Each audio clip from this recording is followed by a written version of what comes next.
이거 살려고 했는데 자기의 의지가 없으니까 주변 사람한테 물어보겠죠. 물어보면 뭐라고 할까요? 너 미친 거 아니야? 지금 이런 상황에 집을 산다고? 그런 얘기 들을 거 아니에요. 그랬을 때 흔들리지 않을 수 있나요? 초보자가? 안녕하세요, 반갑습니다. 랭군입니다. 이거 모르면 결국 망합니다. 무슨 말일까요? 돈을 많이 벌었지만 큰 성공을 했음에도 불구하고 한 번에 무너지는 사람들이 많습니다. 왜 그럴까요? 진짜 많거든요. 중요한 세 가지를 간과하기 때문이라고 저는 생각합니다. 이 중요한 세 가지가 뭘까요? 오늘 제가 그 이야기를 들려드리려고 해요. 제가 지금까지 투자했던 경험들, 그 다음에 책 보고 공부한 것들, 투자를 잘하는 분들, 그 사람들의 지혜를 읽으면서 느꼈던 것들을 세 가지로 한번 만들어 봤습니다. 이 세 가지 투자 이론을 알면 실패 확률을 정말로 많이 줄일 수 있겠다. 반대로 성공 확률을 높일 수 있겠다는 생각이 들었고요. 또 이 이야기를 꼭 공유해 드리면 좋겠다는 생각을 했습니다. 긴 내용이 아니니까 그냥 한번 좀 꼭 들어보셨으면 좋겠습니다. 흘려넘기지 마시고요. 이게 나랑 별 상관없네, 지금 당장 이게 돈 버는데 도움 될까가 아니라 아마도 정말로 나중에 딱 때가 되었을 때 여러분들에게 도움되는 내용이라고 생각하거든요. 한번 가보겠습니다. 자, 첫 번째 원칙입니다. 투자를 할 때 No 3out 이론이라고 들어보셨어요? 우리 야구에서 3out이 있잖아요. 그럼 바로 그냥 끝나는 거잖아요. 근데 버핏이나 찰리 몽거가 자주 하는 말이 투자에는 3out 개념이 없다는 말을 하거든요. 아니 3out이 없는데 그냥 공으로 계속 던졌는데 스트라이크가 왔어. 마음에 안 들면 가만히 있어도 되는 거지. 또 스트라이크가 와. 그럼 삼진이 되잖아요, 원래.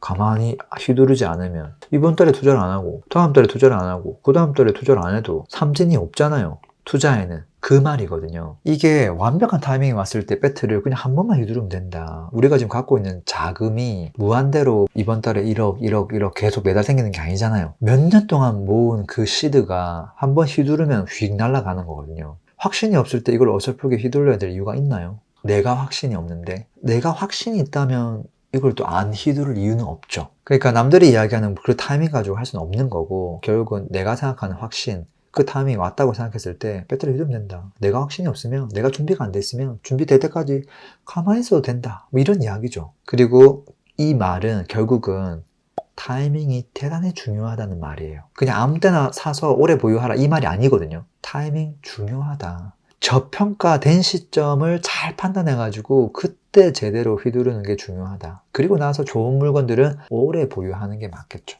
근데 그거를 최고점에 사가지고 오래 보유하면 그 기간 동안 허송세월을 보낼 수 있으니까 기왕이면 저평가된 시점에 사는 게 중요하다. 근데 물론 이 저평가 시점이라고 하는 것도 꼭 최고의 바닥이 아니라 너무 고평가일 때 아니면 되겠죠. 초보자가 이 저점을 잡으려고 하는 것 자체가 욕심이지 않을까요? 저점을 살려고 했는데 그때 상황이 어떨까요? 분명히 안 좋은 상황이겠죠. 이거 살려고 했는데 자기의 의지가 없으니까 주변 사람한테 물어보겠죠. 물어보면 뭐라고 할까요? 너 미친 거 아니야? 지금 이런 상황에 집을 산다고? 그런 얘기 들을 거 아니에요. 그랬을 때 흔들리지 않을 수 있나요? 초보자가? 오히려 반대로 야 지금 집을 사야 돼 라는 사람이 있으면 어떻게 될까요? 이 사람 사기꾼 같은데?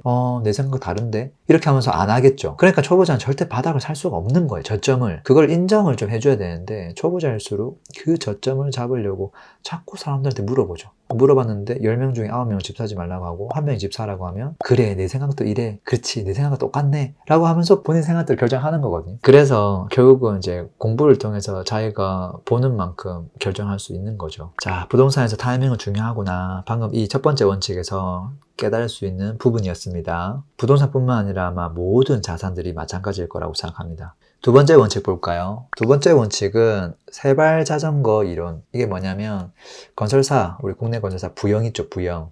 디자인은 좀 약간 아쉽다고는 하지만 창립자 이중근 회장이 자주 쓰는 말입니다. 무슨 말을 할까요? 최고보다는 최선. 누가 봐도 빠른 길은 존재하거든요. 근데 계속 좋다는 보장이 없잖아요. 부영이라는 회사는 일반적인 건설사 같은 경우는 시행도 하고 건설도 하고 둘 다 하는 경우도 있고 아니면 그냥 건설만 하는 경우도 있죠.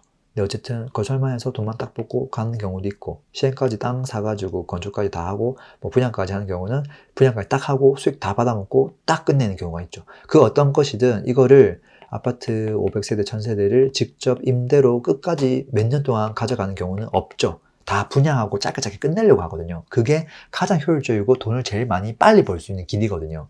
근데 부영은 어떻게 해요? 생각보다 많은 아파트 단지를 임대로 계속 주면서 현금 흐름을 계속 만들어가죠. 그게 어떻게 보면 가장 빨리 갈 수 있는 게 두발 자전거가 빠르겠죠. 근데 세발 자전거가 안전하게 가긴 하겠죠. 속도는 느리겠죠.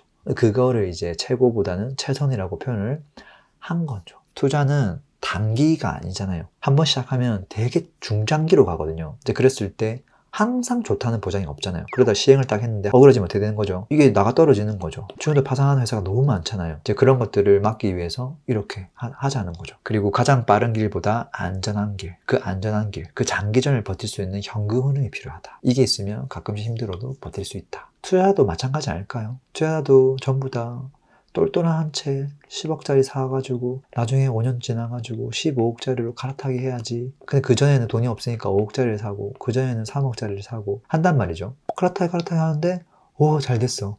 갈아타기 했는데 또 얘가 시세가 많이 올랐어. 또 갈아타기 했는데 시세 또 많이 올랐어. 그러다가 마지막에 이 아파트가 30% 40% 하락하면 어떻게 되는 거죠? 하락의 크기가 제일 크겠죠. 얘가 30% 하락한 것보다 얘가 30% 하락한 금액이 그 손실이 굉장히 크겠죠. 또는 역전세를 맞더라도 굉장히 크게 맞겠죠. 그랬을 때 그 준비가 안 돼 있으면 어떻게 돼요? 이거를 헐값에 팔아야 될걸요. 그리고 빚에 허덕이게 될걸요. 차를 안전하게 하는 게 나을 수도 있겠다. 근데 만약에 이 사람이 적당하게 가면서 오히려 현금을 많이 만들어 놨으면 이런 일이 벌어졌다고 하더라도 그거 가지고 충당할 수 있었겠죠. 자, 항상 우리가 잘 되는 일만 있는 건 아니기 때문에 버틸 수 있는 현금 흐름이 필요하다.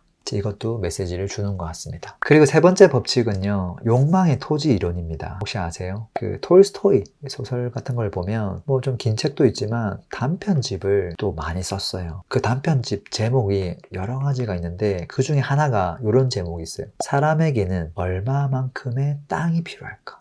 이거 딱 보자마자 이거는 호기심이 가는 제목인데 라는 생각을 가지고 읽어봤어요. 읽어봤더니 이야기를 다 해줄 수는 없고요. 어떤 사람이 농사를 짓는데 땅이 필요하잖아요. 좀 더 큰 땅이 있으면 좋겠다라고 생각을 한 거죠. 그래서 나중에 어떻게 하면 더 큰 땅을 얻을 수 있을까 막 욕심을 가지고 계속 뭔가를 하는데 그러다 나중에 그런 소식을 들어요. 어떤 마을에 가면 부족이 있는데 이 부족은 너무 잘 살고 풍족한 땅이 너무 많아서 이 사람한테 가면 어떻게 되냐면 내가 원하는 땅을 주겠다는 거예요. 그 이야기를 듣고 찾아가죠. 찾아갔는데 이 부족에서 그 부족장이 잘 왔습니다 라고 하면서 오늘 아침부터 시작해가지고 해가 지기 전까지 여기서 출발한 다음에 당신이 이렇게 또 땅을 이렇게 쭉쭉쭉 표시를 하는 거죠. 바운더리를 이렇게 표시해가지고 해가 지기 전까지 요 제자리로 오면 요 땅을 내가 다 드리겠습니다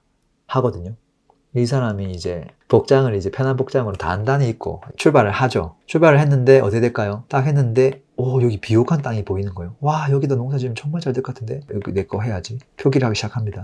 하다 보니까 어떻게 된다? 계속 멀리 가는 거예요. 가는데 어떻게 됐을까요? 한 요쯤 왔는데 해가 갑자기 지기 시작하는 거예요. 여기까지 가야 되는데 미치겠는 거예요.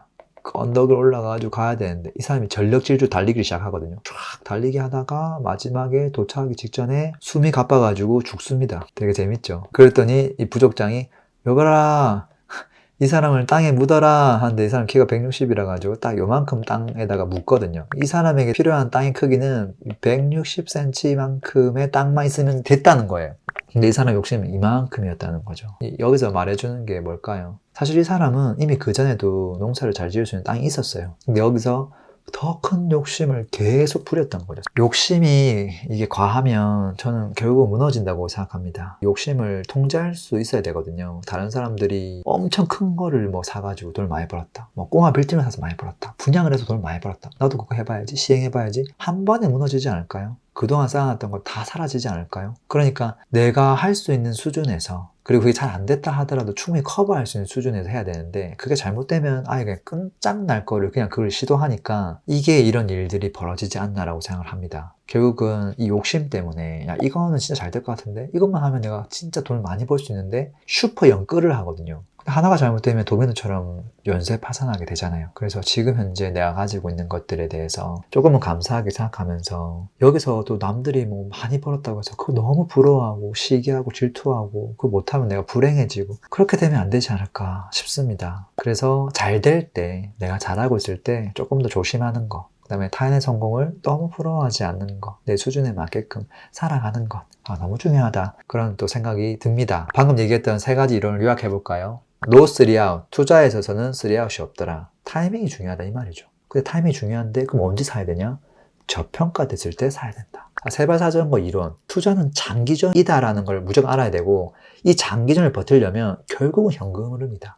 왜 워런 버핏이 포트폴리오에 있어서 절반은 성장주지만 절반은 배당주일까요? 현금 흐름을 버티려고 하는 거죠. 주식시장이 잘 될 때도 있지만 안 될 때가 분명히 많거든요. 그걸 버티려면 여기에 몰빵한 사람은 못 버틸 거 아니에요. 근데 투자 같은 경우에 뭐 내 집 마련 똘똘한 한 채 월세가 나오나요? 내가 뭐 20억짜리 똘똘한 한 채 사가지고 들어가가지고 대출 하나 없이 산다고 하더라도 월세 현금을 있나요? 없잖아요. 근데 보통은 다 20억이 없으니까 대출을 해가지고 들어가잖아요. 근데 만약에 집값도 하락하고 금리 올라가고 내가 버는 소득은 뻔한데 그냥 다 좋겠지라고 하면 어떻게 돼요? 결국 망가지잖아요. 그래서 내가 할 수 있을 때 욕심을 10억이 아니라 10억짜리 사고 20억이 아니라 남는 돈으로 현금 흐름을 한 500만 원 만들어두면 어떻게 될까요? 시간 지나면 이 사람 망할까요? 시간은 안 망하겠죠. 근데 나는 결국 내 돈 다 모아서 20억짜리 어떻게 하려고 하면 무리수가 발생하겠죠. 세 번째는 뭐였어요? 결국은 탐욕 통제해야 된다. 이걸 통제하려면 내가 이미 가진 거에 대한 감사함밖에 없는 것 같아요. 자, 이거밖에 없는 것 같습니다. 자, 타이밍도 중요합니다. 지금 투자에 있어서 아까 이게 보면 스타트예요. 시작을 할 때는 타이밍 중요하죠. 근데 보유하고 이어갈 때는 장기전이기 때문에 현금 흐름 확보하는 거 필요하고 그 다음에 그때 오버슈팅 안 하는 거 필요하죠. 이 딱 시작, 보유, 중간 오버슈팅 안 하기 세 가지가 투자에 있어서 굉장히 중요하다. 그런 생각들이 듭니다. 저는 이 세 가지 투자 이론을 여러분들이 투자에 직접 적용을 한다면 큰 실패를 하는 사람은 좀 적어지지 않을까. 가격이 오르고 내리는 원리 제가 무료 전자책 지금 푸른 사이트에다가 올려놨으니까요. 원리를 미리미리 좀 공부를 해 두시면 좋겠습니다. 현금 흐름도 만들고 싶은 분이 있겠죠. 이건 별도의 공부가 좀 필요합니다. 제가 VOD로 좀 무료로 하나 올려놨으니까 푸른 사이트에서 보시고 무기 하나를 더 장착해 가시면 좋겠습니다.